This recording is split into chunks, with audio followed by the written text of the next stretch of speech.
I love that. Can you talk about what's coming up next for you guys? Is there anything you guys are working on right now that is like situation critical? Absolutely, Val.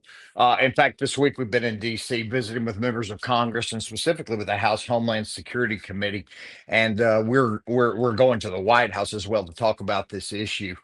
In addition to talking about Roughneck Regiment connecting America's veterans with USA oil and gas jobs, we're going to talk about the Nuclear Regulatory Commission granting a permit in 2023 to interim storage partners. So they allowed for interim storage partners to have a permit to store high level nuclear waste above ground. That's the kicker, above ground in the middle of the Permian Basin, which is America's most prolific oil producing region. That is southeast New Mexico and West Texas. It's America's biggest oil field. Approximately 50% of the oil that we produce in this country comes out of the Permian Basin. Now, the Nuclear Regulatory Commission granted this permit to interim storage partners for above ground storage. We already have below ground storage out at the state line of Texas and New Mexico. But this one is the most concerning, especially since we've seen the rise in drone warfare. First, with Ukraine using drones to attack Russia. And then last night, we saw Russia use drones to attack Poland. And I believe only three of the nine or three of the 13 were actually taken down. And so we have seen the rise of drone warfare. And I'm sure y'all know Jack Posobiec. I've talked with Jack Posobiec a lot. He and I got to visit a little bit on the front row of President Trump's Butler Rally redo October 5th last year. And so he and I have connected, and he was talking about the rise of drone warfare as well. And that's one of the things that last year I was able to talk with Texas State Senator Bob Hall about.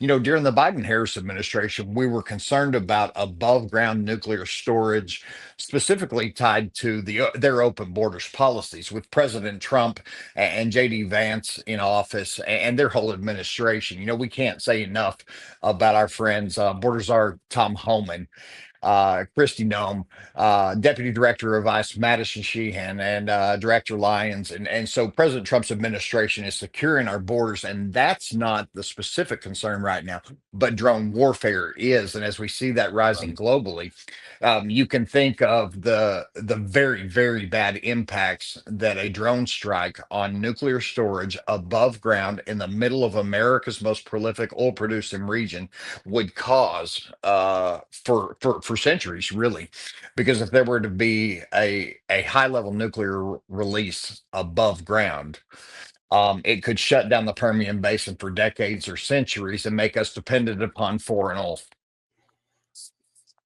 Matt, please tell us we're going to be okay there. I'll tell you, this drone world, that scares me to death in a lot of different applications. The And it word should scare AI. every American, Greg.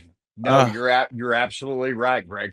Every American should be concerned about this, and I want you to know that every member of the House Homeland Security Committee that we have talked with. We got to talk with Congresswoman Marjorie Taylor Greene yesterday, Josh Burkeen out of Oklahoma, Tony Gonzalez out of Texas, and of course the Congressman August Pfluger, who's from right there in Midland, Texas. He has been leading the effort, and our friends at ProtectTheBasin.com, Monica Perales and Tommy Taylor at Faskin and Ranch, they and some other producers, Permian Resources, Double Eagle Energy, Cody Campbell, the city of Fort Worth, Governor Jeff Landry out of Louisiana, Madison Sheehan at Department of Homeland Security, our friend State Representative Jacob Landry from Louisiana, and I think I already mentioned Cody Campbell, but there is a whole list of people. In addition to Senator Ted Cruz and Governor Greg Abbott, who have been fighting back against this, and our communications with the White House have been very positive. President Trump's administration is listening and working on a solution to this. And so you asked the question, are we going to be okay? Let me tell you that with President Trump and JD Vance in office right now, and with the members of Congress that we have who are focused on resolving the issue, the answer is yes, we are going to be okay. This issue is going to be resolved, and America will be secure.